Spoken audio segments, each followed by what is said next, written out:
Olá, sejam todos bem-vindos.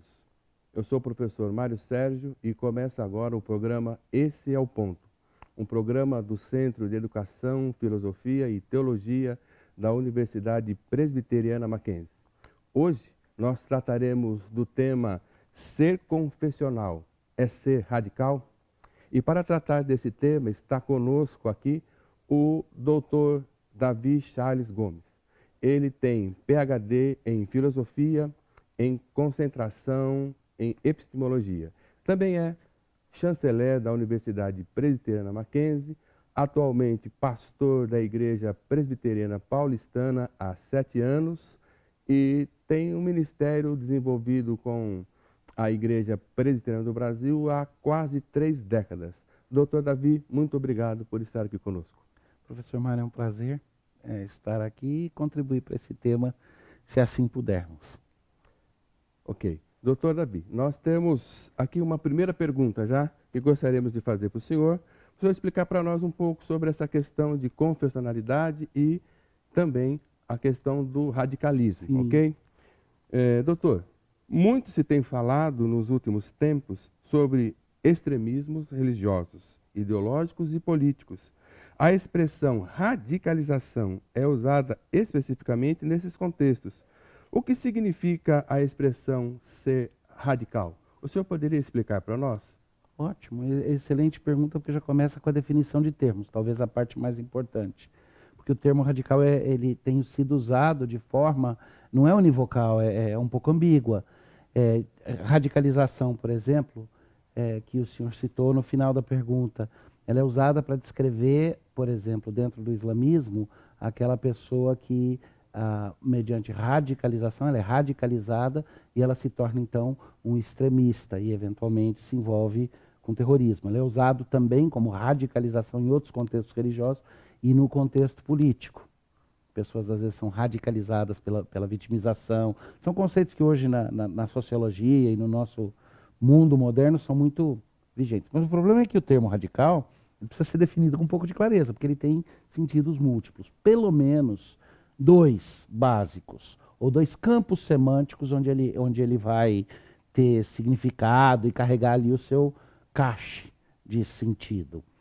O primeiro deles é, de fato, o termo radical, às vezes, mas não é o preponderante. Pelo menos não na literatura e tudo. Ele é usado para querer dizer a radicalização no sentido de extremismo. No sentido de posições de intolerância, tipicamente, ou posições nos quais uma pessoa passa a ver somente um ponto de vista e rejeitar os outros. É usado assim. Mas não é o sentido clássico maior de radical, nem é o sentido, vamos dizer assim, etimológico. Se você pensar etimologicamente, radical vem de raiz. Então, nesse sentido, radical poderia ser usado também para dizer aquilo que vem das bases, que é de raiz, aquilo que é enraizado, e aí aquilo que é mais radical teria mais proximidade com a raiz das coisas ou de ideias. Tem os 2 termos. E hoje todo mundo tem usado esse sentido que seria mais pejorativo, de radical. Mas eu acho que os 2 sentidos precisam ser discutidos se a gente for querer responder a pergunta essencial aqui hoje. Ok. Nessa proposta, o senhor, enquanto chanceler da Universidade Presbiteriana Mackenzie, como o senhor interpreta a visão, por exemplo, dos colaboradores desta universidade? Eles conseguem entender a confessionalidade não como um extremismo, mas como uma opinião centrada em uma raiz ideológica? Então, o nosso esforço tem sido para demonstrar, e eu tenho 3 palavras-chave que tenho usado para isso e repetido. Esses 3 conceitos são exatamente a tentativa de dizer que a confessionalidade no nosso meio, ela não deve ser vista da perspectiva do extremismo, e sim da perspectiva de que ela toca os próprios pressupostos fundamentais das pessoas. É o seguinte, muita gente vai dizer, não, eu não tenho ideias preconcebidas, eu não tenho pressupostos. Infelizmente, basta a gente estudar um pouquinho o próprio processo de conhecimento humano e a percepção, que é a forma mais essencial de conhecimento que existe, é a percepção. E a gente vai entender que ela seria impossível sem já termos na cabeça algumas estruturas para encaixar as coisas. Darwin narra que quando o navio Beagle chegou na terra dos fuiguerianos, Terra del Fuego, os nativos vieram encontrar na praia com eles. E aí, daquele navio do Darwin, eles içaram vários botes. Eram botes que dava para botar talvez 12, uma dúzia de marinheiros, coisa assim. E esses botes vieram remando até a praia para encontrar com os nativos. Os nativos tinham botes pequenininhos, de 2 pessoas, canoinhas. Quando eles viram aqueles botes de 20 pessoas, eles ficaram encantados. Encantados. Como é que pode ter um bote tão grande que você põe aí 12, 20 pessoas? E eles nem prestaram atenção no navio que estava ancorado um pouco mais atrás de onde saíram os botes, onde você punha centenas e centenas de pessoas. Para eles, o navio colou no pano de fundo, junto com a montanha, com o sol, com tudo, porque eles estavam tão sem ideia daquilo que não encaixava na concepção e na capacidade de percepção. Então eles entenderam aquilo que tinha alguma ligação com o que eles já conheciam. O outro estava tão fora que a mente simplesmente ignorou. Isso para descrever que toda percepção já é seletiva. E o que a gente tem insistido é que a posição confessional da nossa instituição é uma questão de pressupostos. Ela é uma questão de compromissos fundamentais com algumas ideias que são, sim, pressupostos a respeito da realidade, da natureza das coisas e da natureza do saber. Mas todo mundo tem esses pressupostos.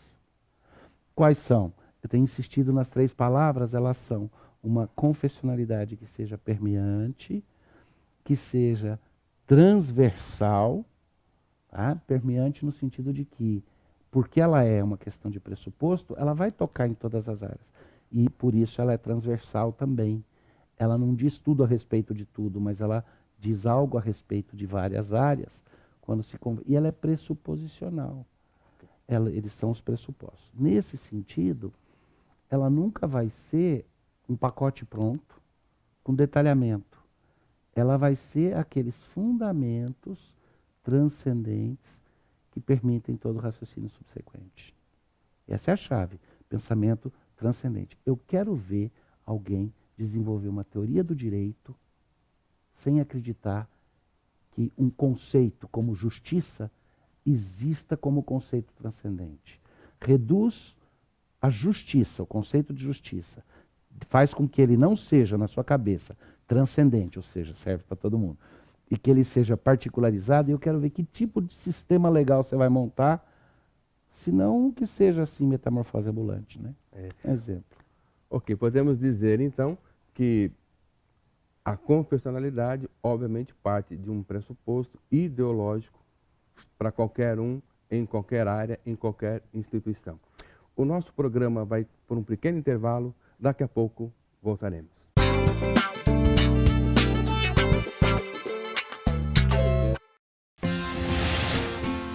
Você sabe o que faz um designer? Ao contrário do que algumas pessoas pensam, a função do designer não é só criar móveis modernos ou logotipos atraentes. Vai muito além disso. Ele é responsável por projetos que atendem a uma série de necessidades do mercado.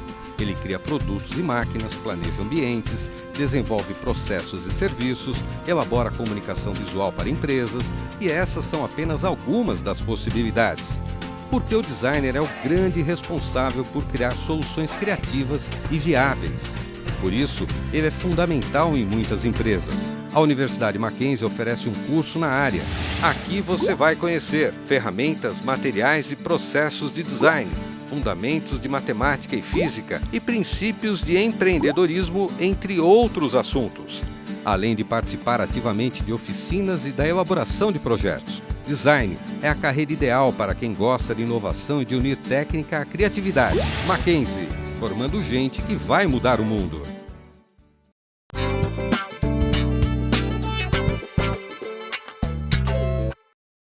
Estamos de volta com o programa Esse é o Ponto. E conosco o Dr. Davi Charles Gomes. Doutor Davi, nós temos aqui mais uma pergunta para fazer para o senhor sobre essa questão ainda da confessionalidade e o ser radical. Doutor Davi, mas não é uma das características desses tempos pós-modernos que vivemos a insistência na tolerância de opiniões, no multiculturalismo e na diversidade? Posso fazer um jogo de virar as coisas de cabeça para baixo ou talvez de cabeça para cima? Fique à vontade, doutor. Intolerante é quem esconde seus pressupostos. Ok. Quem esconde seus pressupostos joga um jogo onde as cartas ficam na manga. Mas não se iluda. Todo mundo trabalha com pressupostos. Como eu terminei dizendo agora há pouco, seria impossível você construir uma teoria no direito, na literatura, qualquer área de ação intelectual, até mesmo nas ciências exatas, sem alguns pressupostos. Imagine um cientista que entra no seu laboratório para fazer alguns experimentos num acelerador nuclear e diga: eu não tenho certeza se a matéria existe. E nem tenho certeza se as leis da natureza são fixas ou se elas são variáveis. Ele não vai produzir nada. Então ele parte do pressuposto de que o que existe é real, ele parte do pressuposto de que os fenômenos são parcialmente confiáveis, existe a possibilidade de erro, mas é possível observar. Ele parte de pressupostos. David Hume levantou tudo isso. Ele parte de uma série de pressupostos que não são empiricamente comprovados, são pressupostos. Todo mundo trabalha com pressupostos. Todo mundo trabalha com alguns conceitos básicos. Qual é a melhor forma de ilustrar os valores transcendentes? Verdade, justiça, beleza, são valores básicos. Tem até uma teoria na área econômica, que é muito interessante, na área econômica e política e tudo isso daí, é ligado à escola austríaca, mas particularmente Hayek, ele argumenta o seguinte, ele argumenta que até a democracia não é um valor absoluto, que a democracia carece do que ele chama de demarquia. Ele diz, a democracia só funciona para uma sociedade que compartilha alguns pressupostos básicos de conceitos transcendentes, como verdade, justiça, igualdade, liberdade. Porque se esses pressupostos não forem compartilhados, então a democracia não funciona, porque democraticamente você não consegue definir esses pressupostos. Então vamos lá, todo mundo trabalha com pressupostos. A pessoa que diz que não, eu não sou guiado por uma ideologia, eu não tenho ideia, não tenho nenhum pressuposto, não tenho isso, ela esconde os seus pressupostos. Só porque ela escondeu não quer dizer que eles não estejam operantes. Correto. Mas a pessoa que reconhece seus pressupostos honestamente, na verdade, deveria estar mais aberta ao diálogo, mais tolerante de outras ideias do que a que não reconhece. Porque ela não está ali para esconder o jogo ou convencer alguém na marra.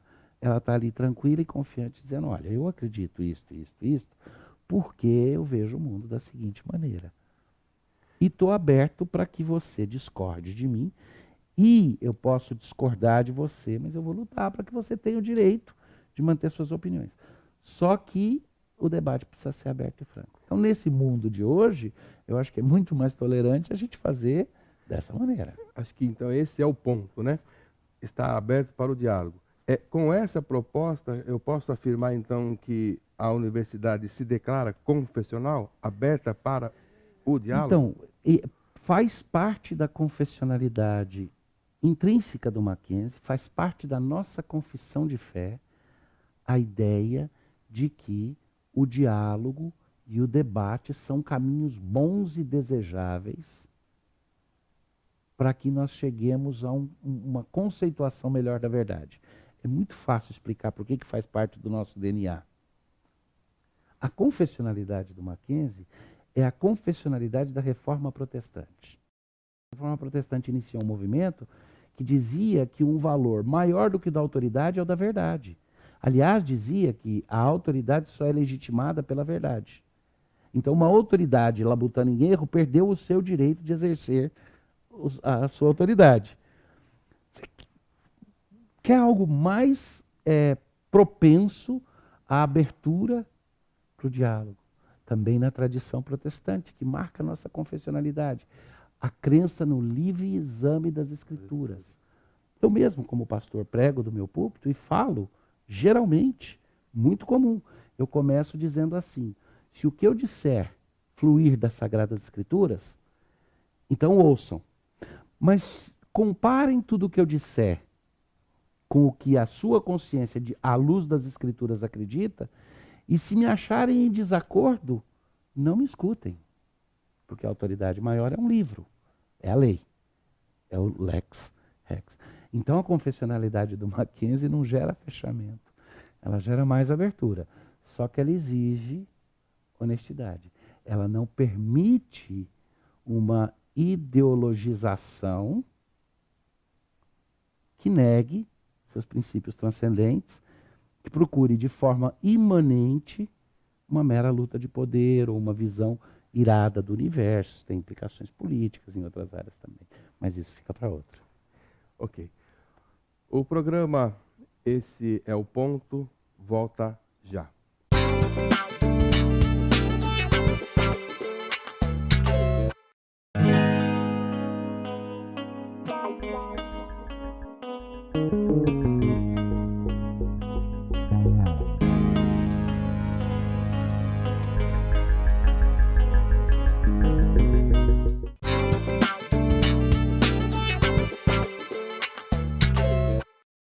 Estamos de volta agora com o terceiro bloco do programa Esse é o Ponto. Mais uma vez, nós temos perguntas a fazer para o Dr. Davi Charles Gomes. Doutor, a pergunta é a seguinte. Muito bem. À luz dessas explicações, em que sentido poderíamos dizer que a postura confessional que marca o Mackenzie, por exemplo, é uma postura radical? Bom, eu espero que somente no sentido daquilo que é de raiz, daquilo que é essencial, daquilo que vai no âmago das coisas, o âmbito pressuposicional. Nunca no sentido de algo que seja totalizante, que seja excludente, que seja a morte do debate, que seja... Porque não faz parte da própria confessionalidade do Mackenzie essa postura que seja radical naquele sentido. Mas ela é radical porque ela é a respeito do âmago das coisas. O Mackenzie tem uma confessionalidade que parte da crença de que o mundo tem sentido, porque o mundo foi criado. É mais detalhado que isso, porque como presbiterianos, aqueles que gerem essa confessionalidade acreditam que Deus é o criador de todas as coisas, que ele criou um mundo bom. Só que essa crença não é imposta a nenhum dos nossos alunos ou colaboradores. Ela nos informa. E eu creio que, porque nós somos abertos quanto a ela, isso faz com que seja mais honesto do que quem esconde seus pressupostos. Ok. Então, imagine uma instituição que diga, o mundo não tem sentido, Nietzsche estava certo, nada faz sentido, mas nós não vamos contar isso para ninguém. Nós vamos esconder isso e vamos agir como se a gente até acreditasse que o mundo tem sentido, mas nas nossas aulas vamos levar os alunos a acreditar que não tem sentido. Seria uma traição, seria um trabalho de desconstrução. Mas a gente fala, nós cremos. Nós também cremos que esse mundo experimenta um estado de anormalidade. A gente chama isso de queda, a categoria da queda. E cremos que isso não é, entretanto, razão para desespero, para jogar tudo fora. Porque nós temos uma terceira categoria interpretativa, radical, nesse sentido, que é a crença na categoria da redenção. Então o mundo foi criado por um Deus, ele tem significado. Ele experimenta um estado de anormalidade, um estado de queda, então as pessoas não são tudo o que deveriam ser, nem o que poderiam ser. O próprio mundo experimenta desordem. Mas o plano de Deus para o mundo é um processo de redenção. O plano de Deus para as pessoas individuais é um processo de redenção, essa é a nossa religião. E Deus nos convida a sermos agentes desse processo de transformação, que a gente chama de redenção, de reconquista das coisas, para que o mundo seja conduzido para um estado melhor de organização. Nesse sentido, essa postura do Mackenzie convida as pessoas não apenas a compartilharem todos os aspectos dessa crença. É óbvio que existe um aspecto de anúncio do Evangelho, de pregação do Evangelho, onde se alguém me disser, eu queria achar um sentido para essa vida, eu vou apresentar o Evangelho como um todo. Mas mesmo aquela pessoa que disser, eu não estou pessoalmente convencida de tudo isso daí, mas eu estou disposto a ser um colaborador nesse projeto de tornar esse mundo melhor, então eu viro para essa pessoa e falo, seremos co-beligerantes, nossa luta é comum. Luta comum. Pela verdade, pela justiça, por esses princípios. É lógico que aí eu não consigo deixar de ser quem eu sou, eu me empolgo porque eu digo, a pessoa que já está lutando pela verdade, tem grandes chances que se eu explicar para ela que essa verdade se fundamenta em certos princípios radicais lá embaixo, que ela venha a ser persuadida dessa verdade. Nunca forçada. Nunca forçada. Persuadida. Então nós podemos dizer que a liberdade de expressão no Mackenzie também é uma coisa levada a séria em todos os níveis da sua própria confessionalidade.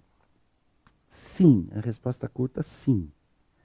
A resposta média é sim, certamente existe um compromisso nosso com a liberdade do pensamento, mas é um compromisso com a verdade também. Então, ninguém está livre para falsificar dados, ninguém está livre para falsificar interpretações. A pessoa individualmente pode até cometer o erro, ela tem a liberdade do erro, mas o erro não é aprovado, é óbvio, né? O professor, por mais liberdade que dê para os seus alunos, ele espera a resposta certa no exame final, e o aluno não tem a liberdade de dizer, mas essa é a minha crença, quando ele estiver falando de coisas que são objetivas. Ok. Mas eu vou dar uma resposta um pouco melhor. Não só essa liberdade existe no nosso meio, mas ela decorre de nossa confessionalidade, e pessoas que escondem as crenças básicas que informam seu sistema, sua visão de mundo, sua cosmovisão, elas sempre tendem a um policiamento maior e a um cerceamento de liberdade. As instituições que escondem seus compromissos metafísicos tendem a ter um estranho alinhamento com posturas mais totalizadoras, ditatoriais. É quase como se dissesse assim, quando a pessoa está ou insegura ou tentando esconder suas crenças básicas, ela precisa ficar gritando mais alto e ela não pode tolerar a dissensão. Quando ela está muito segura quanto ao que ela crê, ela tem a gentileza de convidar os outros para o debate aberto e honesto. Isso é visto no Mackenzie, na nossa vida acadêmica, no nosso corpo docente. É visto no fato de que nós somos uma das poucas instituições que convida aqui para dentro para debater pessoas que divergem até de posições institucionais que nós temos. Esse é o ponto. A última pergunta, então, doutor, é a seguinte. Mas essa radicalidade, mesmo qualificada de forma como o senhor fez, não leva a uma radicalização naquele outro sentido, uma postura de extremismo, intolerância e por aí vai? Pode. Mas ela pode quando as pessoas se aproveitarem dos espaços de liberdade que existem dentro de pressupostos sólidos e colocar isso para o que eu chamo de um uso idólatra. O que acontece? Ela acha o espaço de liberdade, ela descobre algumas crenças que dão a ela uma vantagem de raciocínio, elas acham uma cosmovisão que funciona melhor. No ambiente acadêmico, e essa é uma TV acadêmica, eu vou me permitir usar um termo mais complexo. Quando às vezes as pessoas descobrem a vantagem heurística, epistemológica, que uma cosmovisão clara tem, mas se utilizam dessa vantagem para motivações de triunfalismo pessoal, de egoísmo, de vaidades, aí elas pervertem, elas usam a verdade como arma da injustiça, como arma da mentira. Mas isso acontece em qualquer lugar. Isso é um risco. Isso é um desrespeito. É um risco que toda instituição acaba tendo que correr, né? Na hora que faz a sua escolha, a sua própria contratação. A gente vê no âmbito da política e do direito na nossa nação que muitas vezes a própria justiça é usada como arma da injustiça. Da injustiça. Do erro. Essa perversão acontece, ela é parte da nossa natureza, mas nós lutamos exatamente para ter um efeito redentivo nesse campo. Ok. Doutor Davi, nós queremos agradecer muito a sua presença, a sua colaboração conosco. Obrigado pelas respostas tão precisas, pontuais. O nosso programa está terminando. Se você tem alguma dúvida e quer participar, mande a sua mensagem para o e-mail que está indo aí abaixo, ok? Tenha aí um bom dia e muito obrigado pela sua atenção.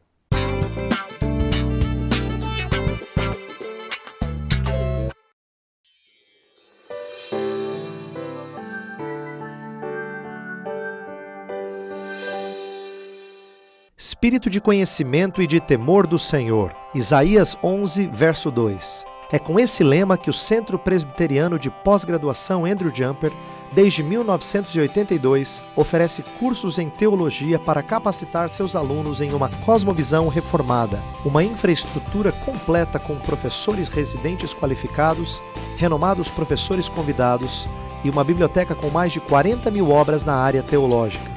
O CPAJ oferece em seu programa de pós-graduação 5 cursos que variam de especializações à distância até mestrados e doutorado. Mas para manter um trabalho de excelência no ensino, o CPAJ não trabalha sozinho, tendo parcerias internacionais com instituições dos Estados Unidos, Holanda e África do Sul. Acesse nosso site e saiba mais, cpaj.mackenzie.br. Você já conhece o doador? O doador é um cara legal. Todos gostam do doador. As garotas se amarram no doador.